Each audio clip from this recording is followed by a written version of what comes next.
No, rozsypała się niestety przekładnia Vario. Niestety te części są niedostępne. No, można gdzieś tam szukać jakichś używek. Pytanie, na ile to będzie sprawne. Koszt takiej przekładni niestety to jest ponad 50 000 złotych na dzień dzisiejszy. Witam serdecznie z warsztatu firmy Korbanek w Tarnowie Podgórnym. Mamy tutaj ciągnik Fendt 718, rocznik 2010, przebieg ponad 14 000, dokładnie teraz nie powiemy, bo tutaj zdemontowano, jak widać, kabina, no więc licznika nie pokażemy, no ale mówię, że jest to ponad 14, ponieważ ciągnik, no też tutaj wiosną był na warsztacie, gdy tam robiliśmy zawieszenie przedniej osi. Właściwie bardziej skupiliśmy się na przodzie. Układ hamulcowy robiliśmy, natomiast no tak się złożyło, że właściwie znowu się ciągnik zepsuł. No i tutaj mamy wnętrze skrzyni. Pokażemy,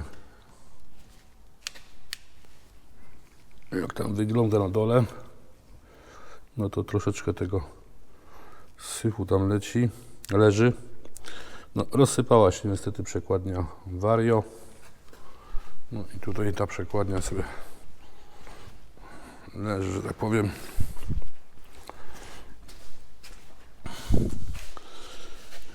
Widzimy, tutaj zębów nie ma praktycznie. Luz na tym wałku. No i gdzieś tutaj ząb na ząb. No i niestety no się posypało się.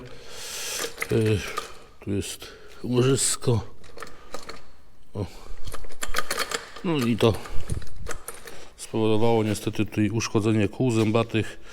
To jest tutaj mechanizm przekładni planetarnej. Niestety te części są niedostępne. No, można gdzieś tam szukać jakichś używek. Pytanie, na ile to będzie sprawne. No a wiadomo, że jak są części niedostępne, to nawet jak są potem używki, no to też sprzedawcy wiedzą, czego nie idzie kupić nowych. Ta cena też nie jest już tutaj taka niska. No i tutaj po rozmowie z klientem sugerowałem jednak, że no, przebieg ponad 14 000, więc reszta mechanizmów przekładni też pewno w znacznym stopniu wypracowana. Tu już dalej aż tak nie weryfikowaliśmy, więc tu istnieje ryzyko, że nawet gdyby się kupiło za kilka tysięcy, prawdopodobnie, a może kilkanaście, ten mechanizm, czyli naprawa tej przekładni też by kosztowała może z 20 000. No i żadnej gwarancji, jak długo ta przekładnia pochodzi. Dlatego tutaj sugerowałem i klient zgodził się, no z bólem serca, no bo z bólem serca, że wymienimy przekładnię na przekładnię po regeneracji fabrycznej z pełną gwarancją. No, koszt takiej przekładni niestety to jest ponad 50 000 złotych na dzień dzisiejszy. To jest przekładnia L160. Koszt może szokować duży, natomiast gdyby naprawiać ciągnik z tradycyjną przekładnią i zrobić, że tak powiem, remont skrzyni biegów, to myślę, że 50 000 by nie starczyło. Więc to też trzeba tak patrzeć, że to jest właśnie cała praktycznie przekładnia ciągnika. No, prawie można powiedzieć, że serce tego ciągnika, bo to Vario to jakby serce ciągnika Fendt. No i to niestety kosztuje 50, ale gdyby patrzeć na mieć zwykłą przekładnię, na przykład Fendt 824 z przekładnią PowerShift, to tam naprawa przekładni wcale tańsza nie jest, a na pewno dłużej to trwa, no bo tutaj powiedzmy wymiana takiej przekładni, samej przekładni, gdyby tylko była wymiana, to jest tam na dobrze licząc 3 dni roboty i ciągnik z powrotem na polu, tak na spokojnie. Natomiast dojdą tu jeszcze troszeczkę więcej niestety pracy jest, no bo ten bałagan, który tam leży w środku, bo inaczej wymienia się przekładnie, gdy na przykład wyleci tłoczek z sekcji tłoczącej, nie ma opiłków, no to nie ma tu jakiegoś tutaj większego problemu, natomiast tutaj sypało się łożysko, posypały się zęby, no więc niestety dojdzie troszeczkę więcej pracy, bo musimy Wszystko dokładnie wyczyścić tutaj w przekładni, ale też i tylny most, no bo to jest jakby jeden układ, hydraulika jest osobno. To już chyba wszyscy wiedzą, że Fendt ma układ hydrauliczny osobno. Natomiast tutaj przekładnia, tylny most, trzeba to wszystko wziąć, oczyścić, rozebrać i wyczyścić. My tutaj będziemy musieli chyba jeszcze zdjąć z tyłu pokrywę, gdzie jest mechanizm wałka, żeby tam też coś nie zostało, no bo te opiłki w sercu no nie są wskazane. Dodatkowo to jeszcze dzisiaj podczas rozmowy rano z klientem, no bo to za przekładnią trzeba poczekać, to kwestia jest zawsze 3-4 dni, bo przekładnia musi przyjechać z magazynu centralnego Akko z Francji. No niestety ten transport zajmuje kilka dni, tak się nie da. Pewnie można by wsiąść, no niekoniecznie można by wsiąść i jechać samochodem, odebrać, bo nikt by tego nie wydał, więc tutaj. A gdyby nawet przyjąć, że samochód jedzie bezpośrednio, może jakiś ekspres za super opłatą, może by to było w 2 dni, no ale tak z spedycją do 4 dni roboczych, 3-4 dni, w zależności jak się trafi akurat z zamówieniem, dojedzie. Przekładnie mamy mieć pojutrze, a wczoraj ją zamawialiśmy, więc to i tak dosyć szybko. Powinna być pojutrze, no to wszystko zależy, czy coś po drodze nie wyskoczy. No ale w związku z tym, że klient stwierdził, że skoro czekamy za przekładnią, mamy troszeczkę więcej czasu, więc tutaj prosił, co ostatnio nie było robione, żeby usunąć luz tutaj na tym wale. Wał górny podnośnika tylnego tuza. To są tulejki, widać, to jest zużycie, maksymalnie zużyte. W zasadzie do wyrzucenia. Tutaj kosztem nie będą części, bo akurat części do tego nie będą aż tak dużo kosztowały. Gorzej z robocizną, no bo wymontowanie tutaj, tak jak widać, udało się zdjąć to ramię. Czasami niestety zdarzało się, że trzeba było ramię to zniszczyć, ten element, żeby uratować wał. No bo jak się policzyło, że koszt wymontowania tego jest duży, no bo to jest kilkanaście godzin roboczych, bo tak by trzeba to powiedzieć, bo jeżeli to 2 osoby, mówiąc kolokwialnie, naparzają młotem i przy użyciu jeszcze ściągacza, takiego rozpieraka, no to zajmuje to czasu i to tak udało się dzisiaj to w miarę szybko rozebrać. Ale gdyby to miało trwać dłużej, to wtedy lepiej po prostu to przeciąć, wyrzucić, zwłaszcza gdy na przykład otwory są już tutaj byłyby wyrobione i to wymagało jakiejś regeneracji. Tutaj też najlepsze nie są, ale nie ma tragedii, były gorsze, więc jeżeli policzy się, że wtedy by trzeba odtworzyć te otwory, to lepiej to po prostu zniszczyć, bo będzie taniej, a na pewno no i szybciej, a to za tym idzie taniej taka naprawa. Wtedy finalnie wyjdzie.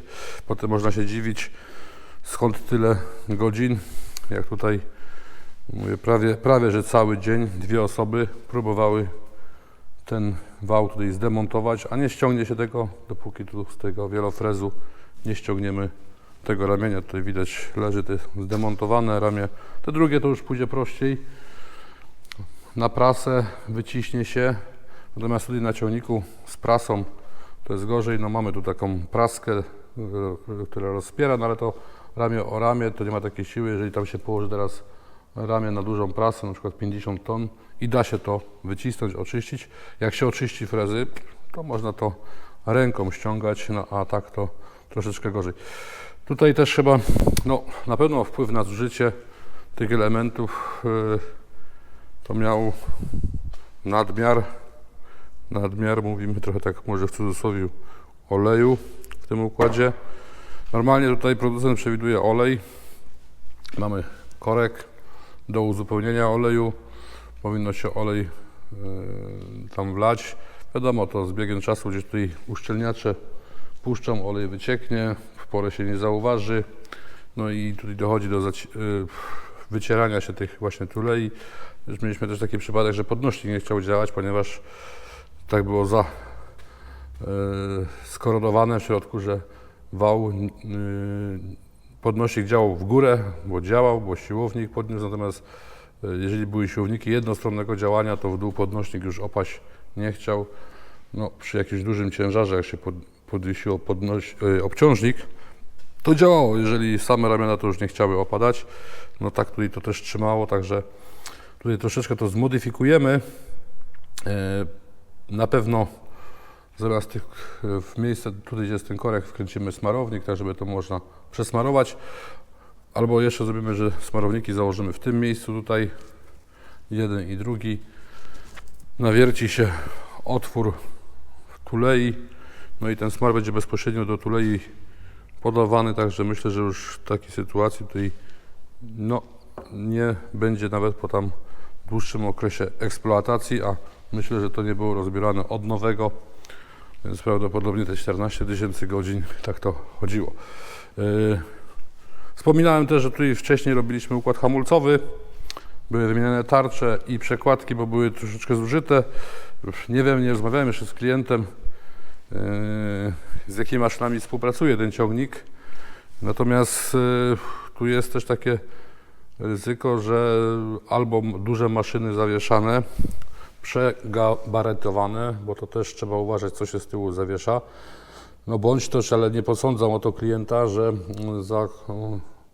zaczepił przyczepę czy rozrzutnik obornika na przykład bez układu hamulcowego, chyba że z nie do końca sprawnym układem hamulcowym, no ponieważ tutaj mamy odkręcone korki i już troszeczkę tutaj tego piłków było. O, pewno, że może być z układu hamulcowego, bo to są tarcze, ale tutaj troszeczkę jakby tak można powiedzieć nie jest tego mało i jest to wyczuwalne. Widać, o teraz do palcu ładnie. Także wyregulujemy hamulce, bo tak klient też prosi, żeby sprawdzić i wyregulować hamulce. One działają w tej chwili, bo działają. Natomiast trzeba zwrócić uwagę właśnie teraz, z jakimi maszynami to pracuje, no bo jeżeli ciężar maszyny na podnośniku, no to wiadomo, że to jest masa całkowita pojazdu się zwiększa, no i przy jakiejś takiej dosyć, powiedziałem, ostrej jeździe, no to wtedy ten układ hamulcowy cierpi. No a mówię, tak jak już tu nie podejrzewam, że bez podłączenia hamulcu przyczepy się ciągnie bez podłączenia hamulcy, chociaż no nigdy nie wiadomo, bo czasami a to tylko kawałek, a bo to tam się spieszę, a teraz nie będę wychodził, tylko szybko jadę, bo coś. No i to wtedy też ten niestety całą siłę hamowania no, musi tu przeżyć ten układ hamulcowy ciągnika. Można być jeszcze taka ewentualny, że układ hamulcowy w maszynie, przyczepie, rozrzutniku jest nie do końca sprawny i hamuje zbyt późno. W zasadzie powinno być tak, że najpierw hamuje przyczepa, a później hamuje ciągnik. Nigdy odwrotnie, no bo jeżeli to działa odwrotnie, no to wtedy można, że tak powiem, przykryć się ciągnikiem w rowie, no bo przyczepa popchnie ciągnik, który zahamuje, a przyczepa nie zahamuje, no i nieszczęście gotowe. Tak samo, jeżeli nie podłącza się hamulcy do ciągnika. Wcześniej też to mówiłem o tych poduszkach dziwnych, szczerze mówiąc pierwszy raz takie widziałem. To nie są poduszki, to jest jakiś tutaj kompozyt i to jest na sztywno. No i dzisiaj też klient stwierdził, że no mam wycenić, ile kosztują poduszki normalne, oryginalne, ponieważ no to może tutaj się nie wytłucze tak szybko, natomiast no bardzo jest to sztywne zawieszenie i puka. W zasadzie ta jazda jest mało komfortowa, a jak znam życie, ciągnik, który jest wykorzystywany na przykład do odbierania kiszonki, zielonki od sieczkarni, gdzieś tam trzeba szybko się przemieścić, a na pewno ten ciągnik właśnie w takich pracach też pracuje, więc wtedy szybko się jeździ. No i jak gdzieś tam po polu, po nierównościach, to faktycznie może to być uciążliwe. No i teraz klient mówi, żeby mu wycenić i chyba trzeba będzie te poduszki zamontować. Wysłałem wycenę, czekam za decyzją. Jedna poduszka to jest tam około 1100 zł, to jest oryginalna poduszka.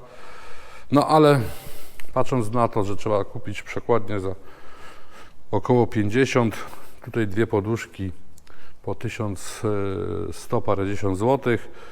Tutaj jeszcze mamy do wymiany tam osłonę na wale napędu przedniej osi, bo się zerwał taki tam nosek i ta osłona teraz się kręci, a nie powinno tak być. Plus dojdzie tutaj, no wiadomo, te tulejki, pierścienie, do wału tylnego podnośnika. No i ta nieszczęśliwa, można by powiedzieć, robocizna, która tutaj dosyć istotnym kosztem naprawy będzie, no to się robi ładna dosyć kwota, jeżeli chodzi o całkowity koszt naprawy, no bo to pewno przekroczy 70 000. Nie pewno, bo tak na pewno przekroczy, nie chcę tu mówić dokładnie, no ale przygotowywałem wycenę, wysyłałem, no i czekam, także to było ponad 70 000. No wiadomo, nowa przekładnia, nowy olej. Na szczęście razem z przekładnią w tych 50 000 jest już zestaw taki serwisowy, na który składają się filtry przekładni, uszczelki, zabezpieczenia, przewodów hydraulicznych, które są montowane do przekładni, także to już jest w zestawie i oczywiście jeszcze dodatkowo są w zestawie tutaj te tuleje, na których jest powieszona przekładnia, także tego już się tutaj nie będzie doliczało. Tutaj jeszcze jest problem z czujnikiem, bo wcześniej gdzieś tam występował ten problem i ten czujnik tutaj wygląda tak, jakby trzeba już faktycznie wymienić, ale to też sprawdzimy. To już niestety troszeczkę kosztuje i to już nie jest w zestawie z przekładnią. On jest tutaj montowany gdzieś tam, być może już te opiłki go gdzieś tutaj drasnęły, to się wszystko kręci. Widać tu jakieś delikatne uszkodzenie w tym miejscu i być może tam potem troszeczkę olej się przedostaje do części elektronicznej i być może zaczyna, że tak powiem, czujnik wariować. Generalnie najczęściej powinno być tak, że te czujniki wymienia się parami, więc powinno być 2 czujniki wymienione. Ten też tutaj widać jakieś coś tutaj nosi ślady, bo to jest tak, że wymieni się dzisiaj jeden czujnik, za miesiąc kod błędu, drugi czujnik padł. Także trochę tych kosztów tu się nazbierało, no ale no, zrobić trzeba, ciągnik jest pilnie potrzebny, no bo jest akurat sezon. Tak jak mówiłem, jest wykorzystywany akurat przy zbiorze kukurydzy na kiszonkę, no a mamy, bym powiedział, środek sezonu kukurydzianego, jeżeli chodzi o zbiór kiszonek, także każdy dzień, gdy ten ciągnik nie pracuje, to przynosi ewidentne stratę czy koszty dodatkowe, no bo trzeba ciągnik ten zastąpić innym. Tu w takich sytuacjach no, czasami może czekać chociaż tak klient troszeczkę tu czekał, no bo transport dosyć daleko, więc nim ciągnik przyjechał, bo to też tam troszeczkę, że tu się może tych no, takich dodatkowych kosztów niezwiązanych z naprawą tego ciągnika troszeczkę no, zbierać, także no, trzeba czasami też przeliczyć, czy warto czekać i na przykład, nie wiem, kupić taniej części, bo gdyby tam założyć, że zamawia się przekładnię w zamówieniu takim tam planowym, czas oczekiwania około 2 tygodni, ona byłaby tańsza, no ale to nie aż tyle tańsza niż koszt na przykład wynajmu tego ciągnika, bo to myślę, że to byłaby różnica, że na jeden dzień to może by starczyło, ale chyba nie na więcej. Także no, tak to wygląda i tu trzeba podejmować takie dosyć nieraz no, ciężkie decyzje, no, bo związane z wydatkami. Tymczasem serdecznie dziękuję za uwagę. Oczywiście zapraszam do oglądania filmów na naszym kanale i do usłyszenia.